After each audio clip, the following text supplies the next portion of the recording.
And we are live. So happy Thursday, everyone. Just I was saying to Chris there, just hopefully the sun is shining where you are. It is here.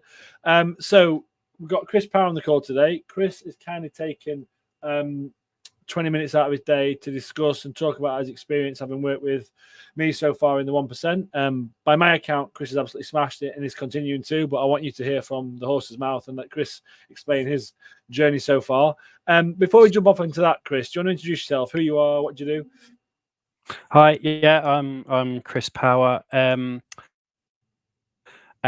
yeah, I'm effectively an accountant by trade. I've sort of held a few sort of leadership roles within finance, so effectively just working in a business with leading that finance team. So lots of different facets to my job, I guess. The day-to-day monthly running of the business, and then obviously kind of audit work, planning for the future.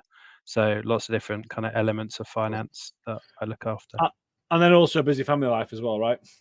Absolutely. Yeah. Me and my wife are both sort of full-time workers, so kids are at school, so we have to kind of balance that between us as well. Cool. So we're here to talk today about your experience having worked with me in the process, the 1% so far. Best thing first, let's rewind sort of a few months back into the past, like 3-4 months into the past. You think you'd followed me a little bit on LinkedIn, maybe seen a few bits, decided to reach out and have a conversation. What was going on with you back then that made you decide to reach out to a coach, somebody like me, to engage in a process like this? Yeah, I guess ultimately I knew something needed to change in terms of I didn't feel particularly healthy. I wasn't doing much exercise. I was always kind of feeling, I guess, wedded to the job, if you like, and just kind of always headless chicken, running around, looking after my family, kids, work, and just never really feeling like I had that balance.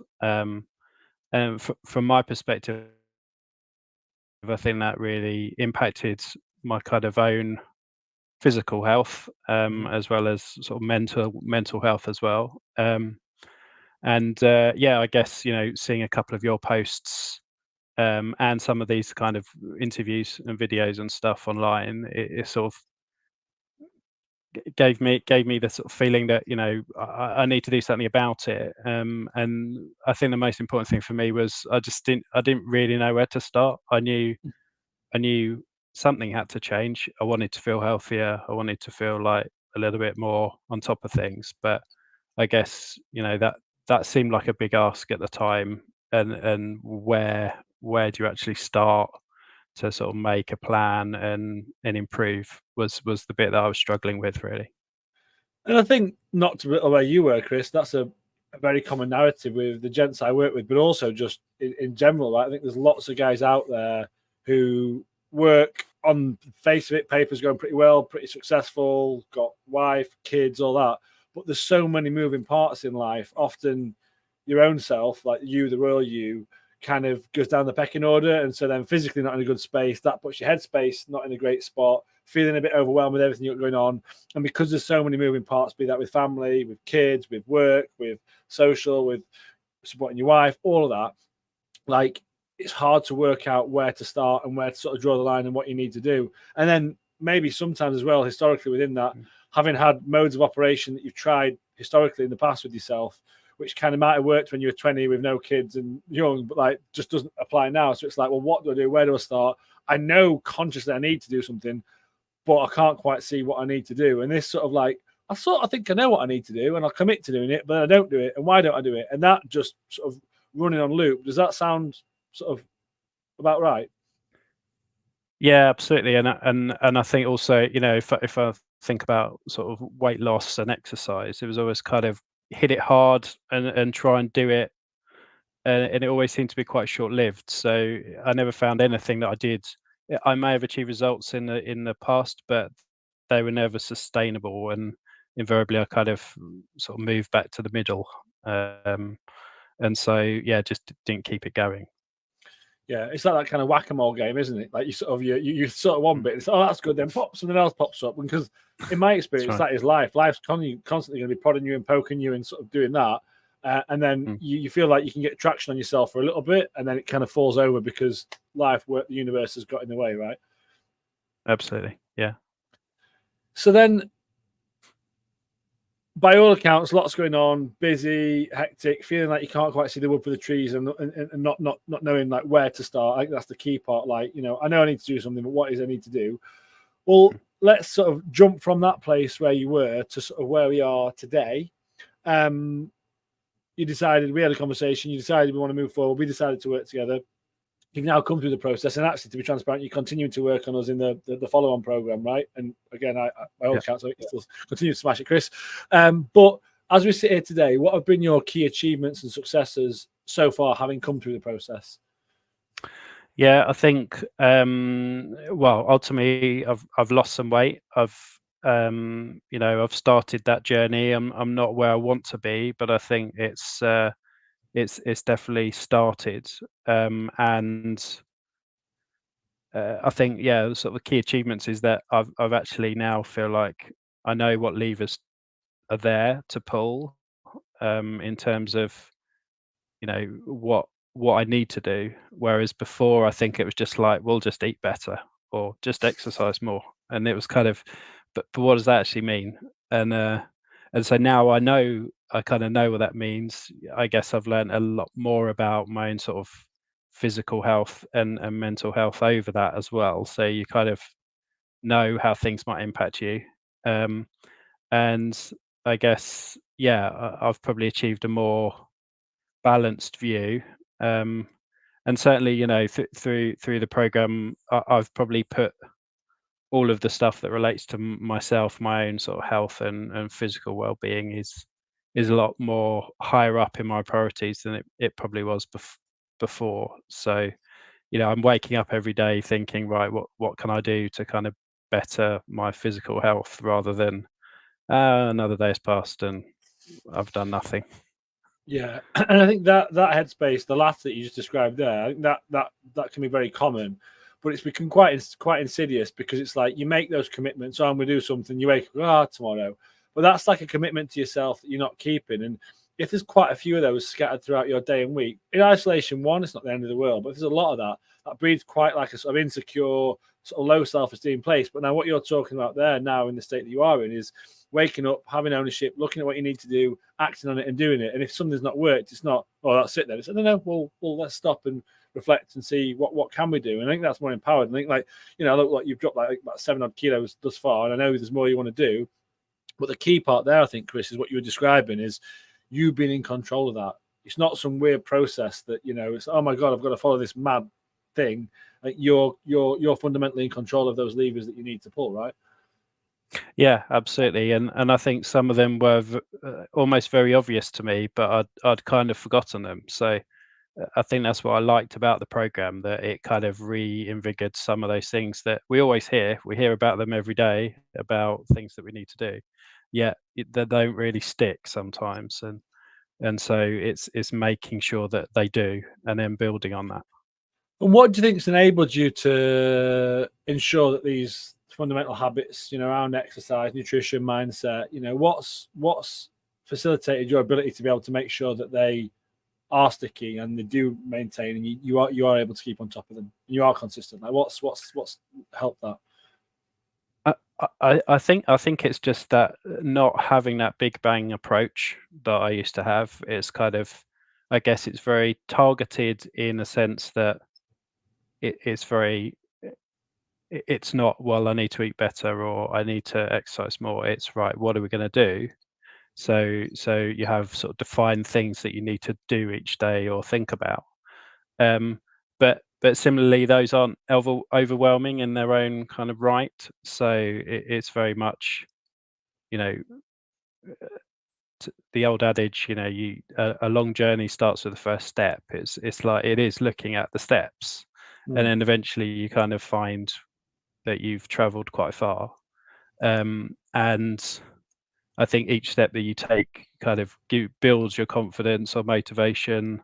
And so each little piece, I guess, is not insurmountable in itself, and so it's more they all build up to the bigger picture. I think my view before was very big picture, and it was like I don't like the picture and I want to change it, and it's like, but how do you actually achieve it? You have to kind of start with the small stuff. So, and I think that's a good mantra for anything in life, really. So Yeah. it's that's what keeps you going.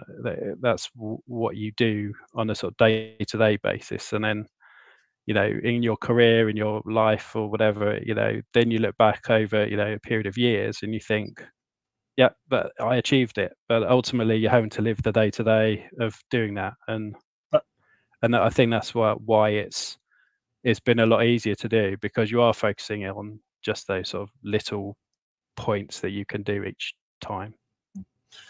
And that's what you're saying there, Chris. That's the whole thing, right? It's you are the sum of the parts. You are your habits. You are the things that you do or don't do every single day. And yes, I think we all want and kind of need to have larger overarching goals and a purpose for why you wanted to do these things in the first place. But I think we all want to be looking and feeling as we want as an emergent property from living your life, not because you're doing some weird big thing, because that doesn't fit and it's not sustainable. And so, like you're saying there, if your habits and your behaviors are geared up in your life that result in you looking good, feeling good, being present, well, then you just have to continue living your life. It's not about applying loads of mental bandwidth in order to do that.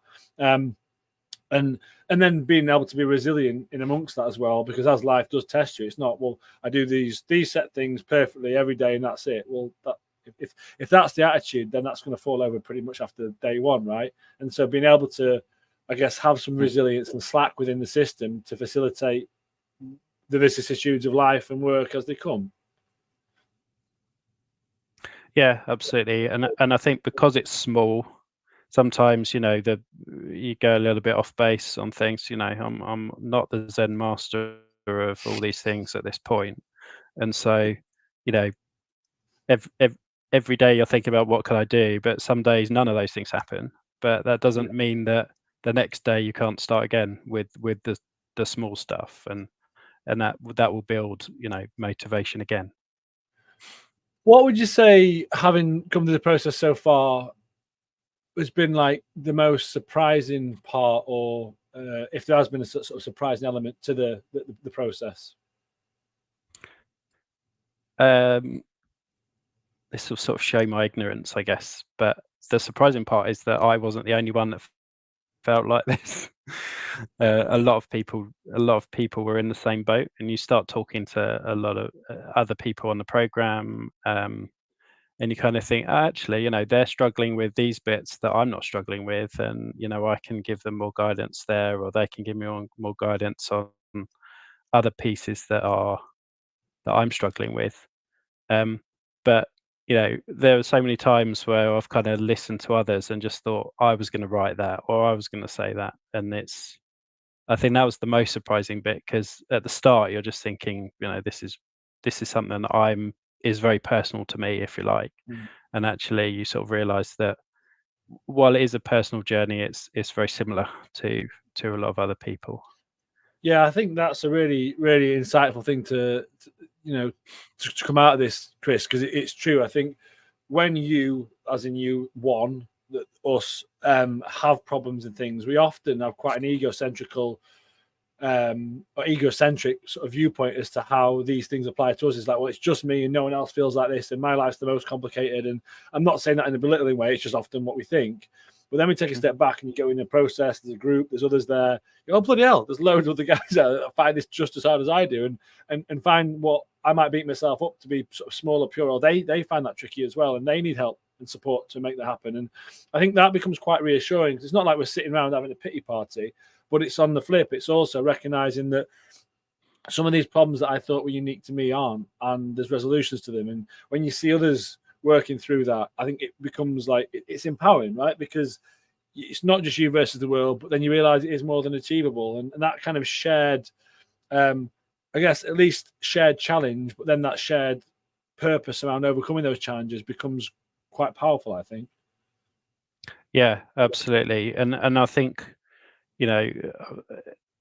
the group or the people that I've met, I've been very lucky that they've all been very supportive, and I think everyone sort of feels like they're on this journey of self betterment, but that and ultimately it's what you do, what you put in your mouth, what you eat, what you do every day exercise wise is up to you. But the fact that everyone else is sort of in that shared experience sort of builds that motivation, and Yeah. everyone can kind of build their confidence together, which has been really great. And I think, I mean, I'm clearly biased because it's my program and I run it. But there's a power in a group element, which I think sometimes some guys initially don't necessarily, people don't necessarily see. And it's because I think it's that, well, I need something just for me, and it's unique, and it needs to be spoken, it needs to be special. And, look, we all have our own, eccentricities, and the exact application of how you apply some of these habits, behaviors, thinking, mindset, it does require work to make it fit for purpose for someone's life, specifically in their circumstances. But actually, I believe if you take a step back, the fundamentals and the principles, actually, the commonality is massive. And actually, the problems everyone faces, the commonality is massive. Like I say, the nuance around how we address those, can be a bit more specific. But really, there's much more commonality than we think. And the problems aren't as special, as unique as you think. And for me, that's not like, it's easy. No, it's still difficult. You still need help. It doesn't negate that. But it's reassuring that actually what we need to do to resolve it isn't rocket science. It's not weird and wonderful, Yes, you're the one who needs to take ownership in order to address it. And the reason why you're in this process, and lots of other guys are as well, is you need help to see that and do that. But then once that's there, that becomes powerful. But actually that shared experience within that, I think there's power in that maybe some people initially don't recognize. Yeah, absolutely. And I think that was probably my main fear going in, which was pretty short lived in the end. But yeah, you're sat there thinking, I know I'm rubbish at all this stuff and I need to get better. That's kind of why I'm here. But I don't feel comfortable having other people tell me that I'm rubbish at it too. And actually that didn't happen. It was just like everyone's kind of saying, whoa, I struggle with this, I don't do that. And it's like, yeah, same. And then everyone kind of felt like, okay, this is, I don't feel like an idiot or sort of putting myself out there because everyone else is as well, and it's a sort of shared experience. Yeah. So, but then those same guys can then go, right, well, like, what the fuck are we going to do about it? It's like and then right. then we address it, right? Yeah, absolutely. Cool. Well, I think that's been really helpful, Chris. I think some great insights there, especially around the whole commonality with these problems. Like I mean, again, I probably work in an echo chamber because I deal with gents like yourself on a daily basis, and I have conversations like this a lot, and so it seems like it's incredibly prevalent. But I would not be surprised that there's lots and lots of guys watching something like this going, yep, I totally agree. And I think there's guys out there in that situation. So hopefully, what we chatted about today has been helpful. Let's say someone was sat watching this, Chris, and they were sitting in your shoes like you were, a few months back, like we described, not feeling the best, not sure what to do, feeling a bit overwhelmed, know that you need to do something but can't work it out. What would you say to somebody like that who was maybe on the fence in terms of speaking to someone like me or investing in a coaching process like this? I would say, definitely get in touch. It's I think that's the first step. It's just sort of acknowledging that you might need a little bit of help, which can be really hard. I was like, I don't need any help. I can sort this out, and clearly I didn't. I couldn't do it on my own, and so it's just I guess putting the pride aside and just kind of thinking, this will benefit me, and actually I need to put myself first to just kind of just make sure it happens. So yeah, I would say, definitely just take that step forward.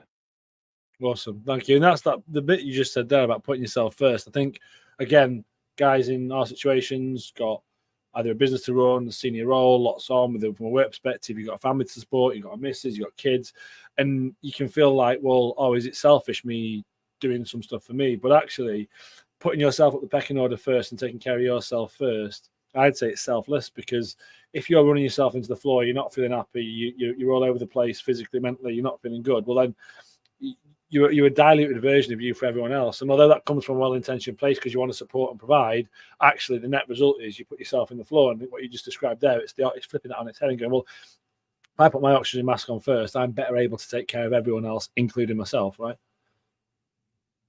Yeah, 100%. Yeah. And yeah, I guess that was probably another thing that was interesting to me, just or surprising, was that the fact that I invested a bit more time in myself, kind of in other people became more interested in kind of what I was doing, and just like, oh, okay, wow, interesting. So so yeah, that was a sort of added benefit for, ultimately something you thought was selfish to start with actually benefited people wider. It's quite the opposite. Exactly. Yeah. It's like little ripples in the pond. You sort yourself out, and then it positively moves out externally. Awesome. Well, Chris, thank you very much for your time. Yeah. I know you're a busy man, so I don't want to take up any more of your time. Thank you. I think anyone watching this would have got a lot out of it. It's been, for me, really insightful. And I think you had some really cool stuff that you addressed and talked about. So thank you for that. If anyone is watching this and they're interested in having a chat with me in terms of how I could help, like we discussed with Chris, drop me a note in the comments or send me a DM. We can arrange a quick chat. Other than that, Chris, you're a legend. Thank you for your time. Really appreciate it. Guys, have a great Thursday and see you next time. Thank you. Cheers. Thanks very much. Cheers, Luke.